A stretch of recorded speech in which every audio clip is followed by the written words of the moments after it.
आजकल एक होड़ चली है सरकार, होड़ चली है समाज में, हम बहुत बड़े लोग से दीक्षा लेंगे। उन्होंने वहां जाकर दीक्षा ली, हम भी वहीं जाकर दीक्षा लेंगे। हमसे कोई कह रहा था कि कथा में घोषणा कर दिया करिए कि अमुक दिन, हर कथा में घोषणा कर दिया करिए कि अमुक दिन को दीक्षा होगी। कोई हमको कह रहा था, उनका भी भाव अच्छा था, लेकिन हम ऐसा करेंगे नहीं, बिल्कुल नहीं करेंगे। दीक्षा उसी को दी जाएगी जिसकी हमारे प्रति श्रद्धा होगी।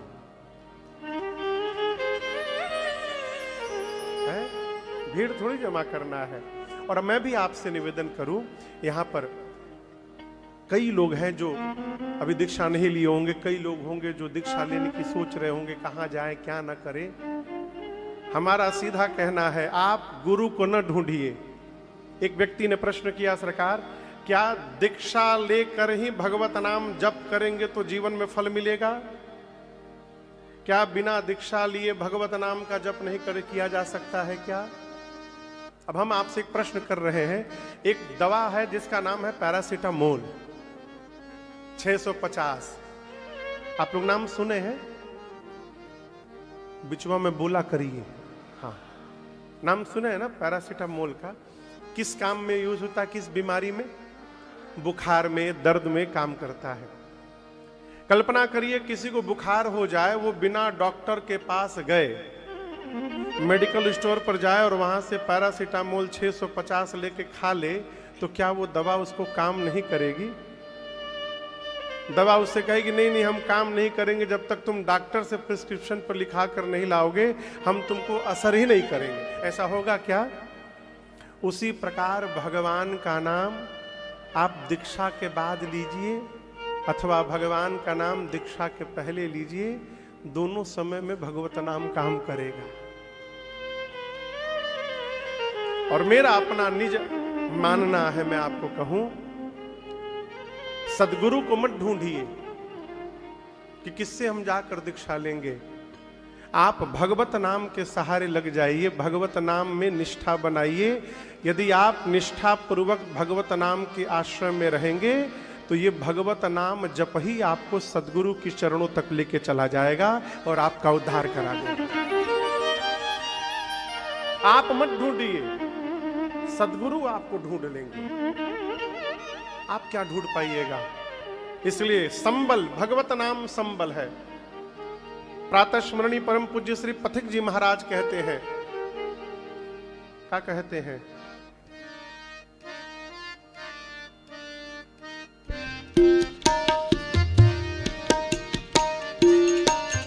बड़े विलक्षण विभूति हुए भारत में पूज्य पथिक जी महाराज।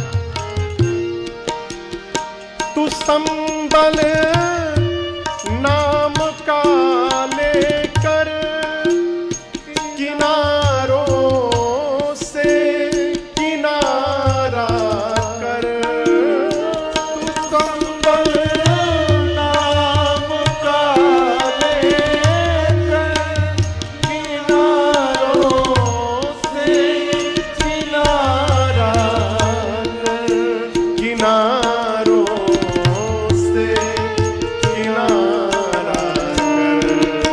किनारों से किनारा कर, किनारे टूट जाते हैं, किनारे टूट जाते हैं, किनारों का भरोसा क्या, किनारे टूट जाते हैं, किनारों का भरोसा क्या।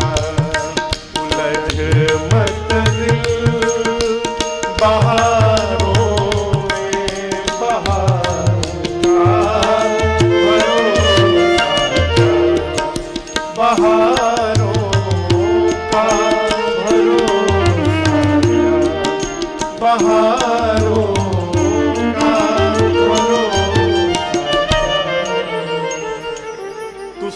संबल नाम का लेकर। किसका संबल लेकर? नाम का। संबल समझते हैं? संबल समझते हैं? संबल मने का उड़ीसा के संबलपुर ना संबल मने कौन बाबू का बोल रहे हैं? सहारा बोल। सहारा ना। जैसे मान लीजिए आप कोई काम प्रारंभ करना चाह रहे हो और डर लग रहा हो, यदि कोई आकर आपसे कहे कि घबराओ मत, आगे बढ़ो, हम आपके साथ हैं, इसको कहते हैं संबल। जो आपके विपत्ति में आपको सहारा देने के लिए, आपको संभालने के लिए खड़ा हो, उसको संबल कहते हैं। पथिक जी कहते हैं कि जीवन में संबल रखना है तो भगवत नाम का संबल रखिए। और इस बात को यदि प्रमाण में देखना है तो भगवान शिव जो जगत के गुरु हैं उनका रूप दर्शन करिए। बाबा का काम क्या है? तुम पुनि राम राम दीन राती। भगवान शंकर दिन रात राम राम राम राम राम राम जपते हैं। और मजे की बात देखिए, हम जप कर रहे हैं ये बड़ी बात नहीं है राजकुमार जी। हमारे जप को देख करके यदि हमारे साथ हमारा परिवार भी भगवत नाम में लगने लगे, ये हमारे भजन का सबसे बड़ा लाभ है। अकेले भजन, सुग्रीव ने प्रभु भगवान से कहा क्षणिक वैराग्य जब हुआ सुग्रीव को तो कहता है अब प्रभु कृपा करहु यही भांति। मिंटू बाबू, क्षणिक वैराग्य हुआ, कैसे हो गया? पहले तो राम जी से रोया कि प्रभु मेरा भाई बाली हमको बहुत मारा है, हमारा सब कुछ छीन लिया, पवन बाबू पत्नी को छीन लिया, संपत्ति छीन लिया, राज सत्ता छीन लिया, कुर्सी छीन लिया, कोष छीन लिया, सब कुछ छीन लिया। उसके बाद इतना मारा है बाली हमको। राम जी इस पहाड़ पर आप भी सोच रहे होंगे मैं क्यों रहता हूं, यहां श्राप बस आवत नाही। बाली को श्राप मिला है कि यहां पर पांव रखेगा तो उसका सर फट जाएगा, इसलिए मैं पहाड़ पर, वो भी नीचे नहीं रहता हूं पहाड़ पर, ऊपर चोटी पर रहता हूं। उसके बाद भी डर लगता है। तदपि सभी तरह मन माही। किस बात का डर? कहीं ऊपरा से उड़ के आके मार दे, है? उसके बाद भी डर लगता है। राम जी बोले कोई बात नहीं, हे सुग्रीव मैं मारूंगा। किसको मारूंगा? बाली को। लेकिन यह एक बड़ी अच्छी बात, राम जी कहते हैं यदि ब्रह्मा जी की शरण में चला गया तो भी मार दूंगा, उसकी रक्षा करने शंकर जी आ गए तो भी मार दूंगा। ब्रह्म रुद्र शरणागत गए न उबरी ही प्राण, सुन सुग्रीव मैं मारी हूं बाली ही एक ही बाण। राम जी ने कहा ब्रह्मा जी की शरण में जाएगा मार दूंगा, शंकर जी की शरण में जाएगा मार दूंगा। अपना नाम नहीं लिए, कहते यदि मेरी शरण में आ गया ना तो फिर नहीं मारूंगा, उसको क्षमा कर दूंगा। इसलिए राम जी ने उसको बचा के रखा। अब यहां एक मंत्र याद रखिएगा, मुखिया को हर जगह जाकर नहीं अड़ना चाहिए। समझ रहे हैं? एक सतह होनी चाहिए मुखिया के नीचे जो जाकर सभी झंझटों को झेले। यदि मुखिया ही जाकर लड़ने लगेगा, अड़ने लगेगा, अब बात बिगड़ गई तो संभालेगा कौन? इसलिए जो टॉप पर बैठा है उसके नीचे वाले को जाकर सब व्यवस्था करनी चाहिए। यदि उससे बात बिगड़ भी गई तो मुखिया जाकर संभाल लेगा, अरे बच्चा है, बुद्धि कम है, चलिए आगे बढ़िए। घर के मालिक के जाके मारा मारी करके चलाई तो राम जी बोले ब्रह्मा जी के पास जाएगा मार दूंगा, शंकर जी के पास जाएगा मार दूंगा। लेकिन सुग्रीव हमारी शरण में आ गया ना, आए शरण तजौ नहीं था ना, नहीं तो दूसरा हो गया। कोटि विप्रबध लाग ही जाहु, आए शरण तजौ नहीं ताहु। हाँ, आए शरण तजौ नहीं ताहु, उसको मैं त्यागूंगा नहीं शरण आने पर। भगवान ने इतना कहा तो सुग्रीव को विश्वास नहीं हुआ। इस बात को याद रखिएगा। सरकार थोड़ी कड़वी बात है, बोले आप बैठे हैं सरकार, बोलूं थोड़ा कड़वी बात है। मंदिर में यदि कोई बैठकर भगवान की पूजा कर रहे हैं पुजारी जी, मैं क्षमा पूर्वक कह रहा हूं, उनका भगवान में विश्वास होगा यह आवश्यक नहीं है। और कोई मंदिर में नहीं जा रहा है, दर्शन करने नहीं जा रहा है, अपने व्यापार में लगा है, परिवार के व्यवहार में लगा है, यह भी मत मानिएगा कि उसका भगवान के प्रति विश्वास नहीं है। सुग्रीव राम जी के साथ है, भगवान ने सुग्रीव को गले लगाया है। उसके बाद भी भगवान ने कहा कि मैं मार दूंगा बाली को, निश्चिंत रहो। उसको विश्वास ही नहीं राम जी पर। कहता आप मेरे भाई को नहीं जानते हैं। राम जी बोले हमारे बल के भरोसे मुक्त हो जाओ, सखा सोच त्याग हो बल मोरे। सुग्रीव बोला हे राम जी आप में तो बल है, हमारी भाई में महाबल है। अब लीजिए, बाली महाबल अति रणधीरा। लक्ष्मण जी बोले बहुत बढ़िया फ्रेंड बनाया राम जी आपने। आप अपना बल बता रहे हैं, ये आपको बाली का महाबल बता रहा है। सुग्रीव ने भगवान की परीक्षा ली। जब भगवान परीक्षा में उत्तीर्ण हुए और उसको विश्वास हो गया सुग्रीव को, अरे राम जी केवल बल बोल रहे थे, मैंने बाली का महाबल बोला, लेकिन राम जी में तो ना बल है ना महाबल है, राम जी में अमित बल है, ये तो अवश्य मार सकते हैं बाली को। देखी अमित बल बाढ़ी प्रीति। अब विश्वास हो गया, बाली बधब इन भय बढ़ती थी। अब देखिए जब इसको पता चल गया कि बाली को मार सकते हैं, उसकी भाषा बदल गई। बिना पेनी का लोटा है सुग्रीव। बिना पेनी का लोटा देखे हैं? अरे बोलिए, लोटा के नीचे जब बराबर होता है ना तो उसको पेनी कहते, रखिएगा तो खड़ा हो जाएगा। और कई लोटा चोख होता है, कोन जैसा होता है, हाँ उसको हमारे कहते हैं चोख, कोन जैसे, जिसमें शंकर जी का जल गिरता है जिस लोटे से, वो देखिएगा नीचे चोख होता है, कोन जैसा होता है, उसको कहते हैं बिना पेनी का लोटा। खड़ा करिए किधर लुढ़क जाएगा कोई भरोसा नहीं।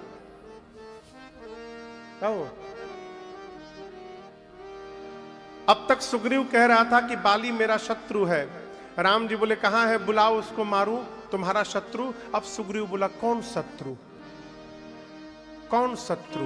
बोला अरे अभी तुम रो रहे थे कि बाली तुम्हारा शत्रु है, सब कुछ छीन लिया। बोला प्रभु अब जाकर पता चल गया है बाली शत्रु नहीं है, बाली तो मेरा परम हितैषी है। यदि बाली मुझे नहीं मारा होता तो आज सुग्रीव को आप कैसे मिले होते? वो मेरा हितैषी है प्रभु। इधर राम जी सौगंध ले चुके हैं। लक्ष्मण जी बोले वाह प्रभु, बढ़िया दोस्त बनाए हैं आप।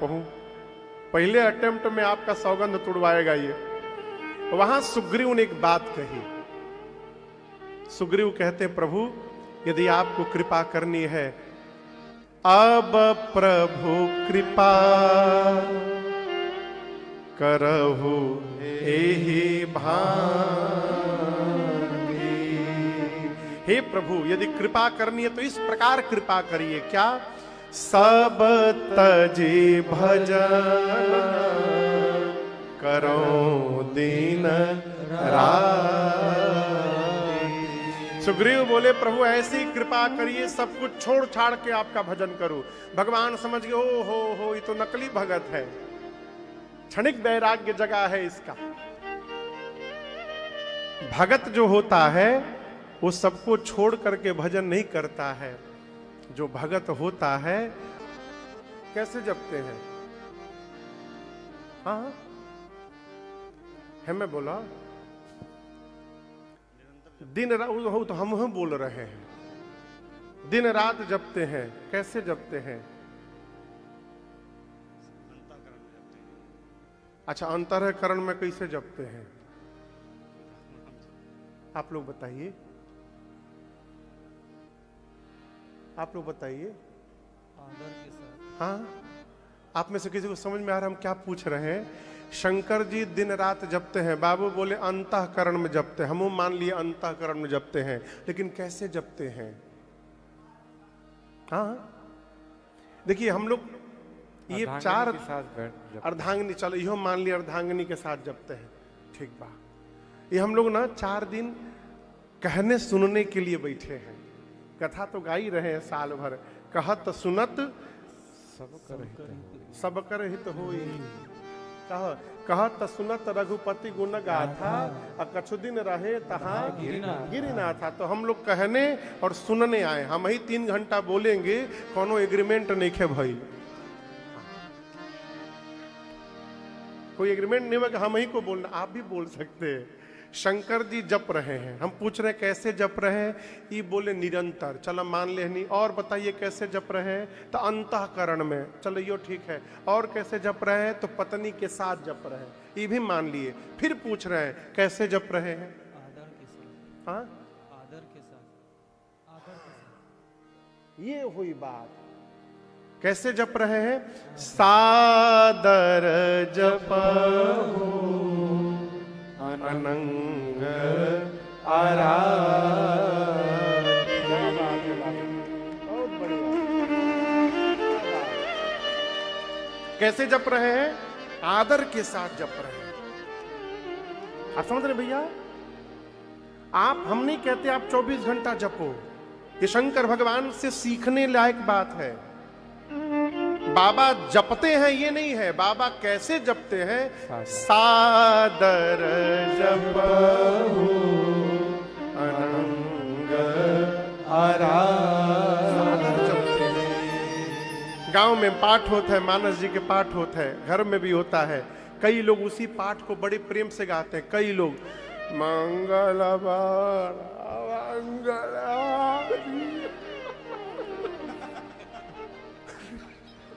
क्या कर रहे हैं भाई, हाँ ये क्या कर रहे हैं आप? इस प्रकार के पाठ से कोई लाभ होने वाला नहीं है। आप एक चौपाई पढ़िए, लेकिन प्रेम से पढ़िए। बिना प्रेम का किया हुआ जप तप व्रत व्यर्थ है। बिना प्रेम का, अयोध्या कांड में भरत जी कहते, गुरुदेव जिस प्रकार स्त्री शरीर पर आभूषण धारण कर ले, परंतु यदि वस्त्र न धारण करे तो आभूषण व्यर्थ है। मन में विरक्ति न हो तो ब्रह्म पर प्रवचन उपदेश व्यर्थ है। मन में वैराग नहीं है, हम ब्रह्म पर प्रवचन दे, कहां से देंगे है? शरीर में रोग लगा है तो नाना प्रकार का भोग व्यर्थ है। उसी प्रकार यदि हृदय में प्रेम नहीं है, हृदय में भाव नहीं है, तो जीवन भर आपका किया हुआ जप तप व्रत पूजा सब व्यर्थ है, किसी काम का नहीं है। भगवान शंकर जपते हैं, कैसे जपते हैं, सादर जपहु अनंग आराध्य। ये जो सादर शब्द है ना, इसको पकड़ के रखिए।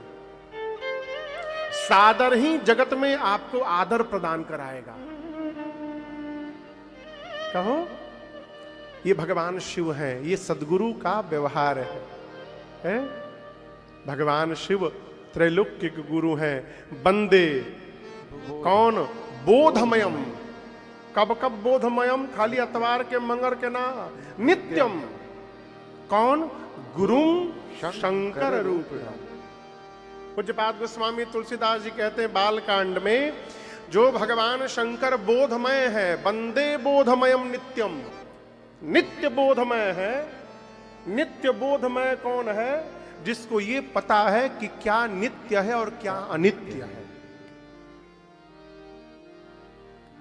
आप समझ रहे बाबू, क्या नित्य है? थोड़ा कठिन बोल दे ले मनिका, कुछ कठिन बोल दिया हूं और सरल करता हूं इसको। क्या नित्य और क्या अनित्य का अर्थ है, क्या हमारे साथ जाने वाला है और क्या हमसे यहां पर छूटने वाला है, इसका जिसको ज्ञान हो गया, यही बोध है। यमाश्रितो हि वक्रोपी चंद्रः सर्वत्र वंदते। गोस्वामी जी कहते हैं चंद्रमा भगवान शिव के ललाट पर कौन से चंद्रमा है पता है? अमावस्या के हैं कि पूर्णिमा के हैं कि एकम के हैं कि दूज के हैं कि पंचमी के हैं? कब के चंद्रमा है? दूज के चंद्रमा है, टेढ़े चंद्रमा है। वो स्वामी जी कहते हैं अच्छा आप बताओ जौन आदमी रोज अपन चेहरा बदल ले उसको क्या कहेंगे? क्यों लगाए हैं? कुछ नहीं जानकारी। कभी जैसन मेला वैसन भेष, जहां पहुंचे ये हमारे बिहार में कहते हैं सतभतरा कार्यक्रम अच्छा नहीं होता है। एक निष्ठ होइए, पता चले कि हम कौन है। भगवान शिव के ललाट पर जो चंद्रमा है दूज के चंद्रमा है, टेढ़े हैं, वक्रोपी। लेकिन गोस्वामी जी कहते हैं वो टेढ़ा चंद्रमा भी भगवान शिव की शरण में आने के कारण आज जगत में वंदनीय हो गए हैं। ये भगवान शिव के गुरु तत्व की महिमा। यदि सदगुरु का शरण मिल गया, सदगुरु की कृपा प्राप्त हो गई तो जीवन में थोड़ा टेढ़ा मेढ़ा भी होगा ना तो सदगुरु कृपा उसको सीधा करके हमको जगत में सम्मान प्राप्त करा देगा, भगवत प्रीति प्राप्त करा देगा। ये प्रमाण है। वंदे बोधमयम नित्यम गुरुम शंकर रूपिणम। और आप दर्शन करिए मानस में 4 वक्ता हैं, आप तो सुनते रहते हैं। पूज्यपाद गोस्वामी तुलसीदास जी पहले वक्ता हैं। गोस्वामी जी कहते हैं मैं नहीं सुना रहा हूं, हम जो याज्ञवल्क्य मुनि से सुने हैं भरद्वाज जी को सुनाते हुए वो सुना रहे हैं। सरकार याज्ञवल्क्य मुनि भरद्वाज जी से बोले हम जो शंकर जी से सुने हैं ना वो सुना रहे हैं। और शंकर जी मां भवानी से बोले कि हम जो कागभूषुंडी जी से सुने हैं वो हम सुना रहे हैं। अब यहां एक गुरु का एक और स्वरूप में दर्शन करिए। इस मानस के रचयिता है पूज्यपाद गोस्वामी तुलसीदास जी महाराज। हमारी आपकी जानकारी में यही है ना, यहां पर गोस्वामी तुलसीदास विरचित श्री रामचरितमानस आप जब पोथी जी लीजिएगा तो यहां पर लिखा हुआ है, देखिए श्रीमद् गोस्वामी तुलसीदास विरचित श्री रामचरितमानस, बड़े अक्षरों में केवल मूल लिखा है ना। हम और आप जानते हैं कि इस ग्रंथ की रचना किसने की है? गोस्वामी तुलसीदास जी ने की है। लेकिन गोस्वामी तुलसीदास जी ही इसमें घोषणा करते हैं कि इसकी रचना मैंने नहीं की है। किसने की है? बाबा कहते हैं जो प्रकट हुआ मैंने लिखा और समाज में कहा क्या गया, रामचरितमानस कवि तुलसी। लेकिन मैं घोषणा करके कहता हूं कवित विवेक एक नहीं मोरे। गोस्वामी कौन कहेगा हो? आजकल तो ये होड़ लगी है कि दूसरे की रचना लोग चुरा करके अपने नाम से गा रहे हैं।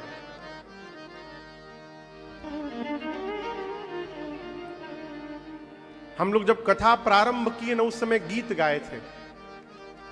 अब जो गाते हैं उसको थोड़ा बदल के गाते हैं। उस समय गाते थे, बिरंची भैया उस समय बजाते थे, कोई आया सखी फुलवरिया में, जैसे जादू है उनकी नजरिया में, कोई आया सखी फुलवरिया में। ये हम लोग आज से 12 साल 13 साल पहले गाते थे।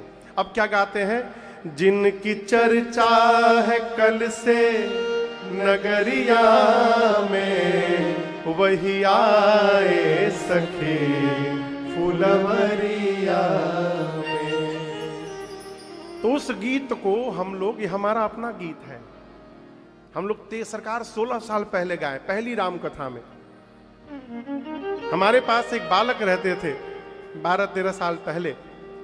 तो आए एक दिन हमसे बैठे, बोले महाराज जी हम जहां संगीत सीखते हैं ना वो गुरु जी एक बहुत बढ़िया राम जी का भजन गाते हैं। हमने सुनाओ बाबू। तो हारमोनियम लेकर शुरू हो गए, कोई आया सखी फुलवरिया में, और उसमें काट छांट के अपन नाम जोड़ लिए थे। वो सुनाते रहे, हम सुनते रहे। फिर हम उनको पहली राम कथा का वीडियो दिखाएं, ये कौन गा रहा है हो? बोले गुरु जी तो आप गा रहे हैं। हमारे गुरु जी कह रहे थे हम लिखे हैं। हम दूसरे की रचना को चुरा कर अपना नाम लगा लेते हैं, और गोस्वामी तुलसीदास जी ने रचना की है, कहते हैं मैंने नहीं लिखा है, भगवान शिव ने लिखवाया है, मेरे भीतर कविता लिखने की पात्रता ही नहीं है। कवित विवेक एक नहीं मोरे, सत्य कहूं लिखी कागज कोरे। जिन भगवान शिव ने मानस की रचना की, वो भगवान शंकर भी मां भवानी से कहते हैं कि मैंने कागभुषुंडी जी के मुख से जो श्रवण किया था, वो कथा मैं आपको सुनाने जा रहा हूं। ये नहीं बोले कि मैंने जो लिखा है वो सुनाने जा रहा हूं। क्या कहा? एक बार जब आप सती के शरीर में थी, आपका शरीर शांत हुआ भवानी, तब मुझे वैराग्य आ गया।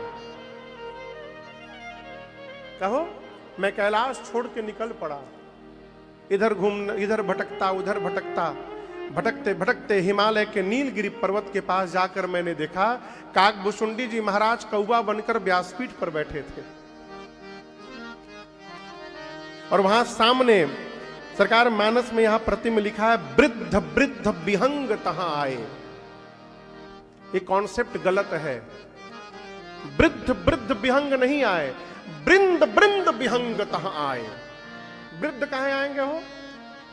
क्या भगवान का कथा सुनना खाली बूढ़ लोग का काम है? युवान नहीं सुन सकते क्या? वृद्ध वृद्ध नहीं, वृंद वृंद विहंग तहां आए। झुंड के झुंड पक्षी आए हुए हैं। कहां? भुसुंडी सरोवर में। शंकर जी बोले देवी मैं देखा राम जी की कथा चल रही है। शंकर जी नहीं बोले कि हम ही लिख ले बानी। बाबा ये नहीं बताया कि हम शंकर हैं, हम ही लिखे हैं। अपना वेश छिपाए और हंस का रूप धारण कर लिए, मराल का। हंस का, हंस जानते हैं कौन? जो सद्गुण को पकड़ के और अवगुण को बहा दे, वो हंस है। और यही संत है जो जीव की अच्छाई को प्रकट करा दे और उसकी बुराई को उसके जीवन से दूर करा दे। ये संत का व्यवहार है। संत और हंस दोनों एक है।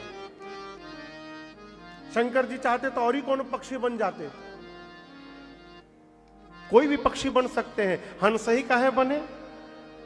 हंस का स्वभाव है सार सार को गही रहे, थोथा देह उड़ाए। नीर और क्षीर का विवेक किसी के पास है तो वो हंस के पास है। भगवान शिव हंस बने, और कागभुषुंडी जी के मुख से प्रकट होने वाली वही राम कथा जिसकी रचना शंकर जी ने की है। बाबा बड़े ध्यान से सुनते रहें। गुरु वही हो सकता है माई बाप जिसके जीवन में लेश मात्र भी कर्ता का अभिमान न हो। गुरु वही है जिसमें अभिमान न हो। है? अभिमान गुरु तत्व को क्षीण करता है, गुरु के स्वरूप को क्षीण करता है। भगवान शिव निरभिमान है। इसलिए कहते हैं देवी मैं आपको वो कथा सुनाने जा रहा हूं जो कागभुषुंडी जी महाराज ने गरुड़ जी के प्रति सुनाई है। ये मानस के 4 वक्ता हैं, लेकिन आप दर्शन करिए इन चारों वक्ताओं में पूज्यपाद गोस्वामी तुलसीदास जी ने भगवान शिव को प्रधान वक्ता बना के रखा है। न गोस्वामी तुलसीदास जी प्रधान वक्ता बने, न याज्ञवल्क्य जी को प्रधान वक्ता बनाया, न कागभुषुंडी जी को प्रधान वक्ता बनाया। किसको बनाया? जोर से बोलिए। शंकर जी को बना के रखा। क्यों? इस मानस के रचयिता शंकर जी हैं। जब वो प्रधान वक्ता बन करके कथा करेंगे तो जो इसके गूढ़ गूढ़ रहस्य है वो भी समाज में प्रकट करते रहेंगे। इसलिए बाबा ने बाबा को वक्ता बनाया प्रधान। शंकर के ब्याह करे क्या ना, ब्याह हो, आनंद में भी कथा चल रही है। ये सब चर्चा करने को कभी मिलता ही नहीं है समय। कहो अगली बार जब गुरु पूर्णिमा महोत्सव अगले वर्ष करेंगे रजरप्पा में, अगला गुरु पूर्णिमा महोत्सव 2027 में रघुनाथ जी की कृपा करुणा से और भगवान श्री जगन्नाथ जी का आशीर्वाद से झारखंड के रांची और बोकारो के पास माँ छिन्न मस्तिका है, ये नाम है ना, माँ छिन्न मस्तिका का स्थान शक्ति पीठ है माँ का रजरप्पा में। वहां पर संभवतः जुलाई के महीने में 14 से 19 जुलाई या 15 से 19 जुलाई तक 5 दिवसीय गुरु पूर्णिमा महोत्सव है। उसमें हम लोग उत्तरकांड पे कथा गाएंगे। 4 दिन केवल उत्तरकांड में चर्चा गति करेंगे, गोता लगाएंगे। कहो और कुछ बोल रहे थे आप? ठीक है ना? कहीं उत्तरकांड कहने का समय नहीं मिलता, भागम भाग लगा रहता है। उत्तरकांड पे कथा गाएंगे। तो भगवान शिव प्रधान वक्ता हैं। गोस्वामी तुलसीदास जी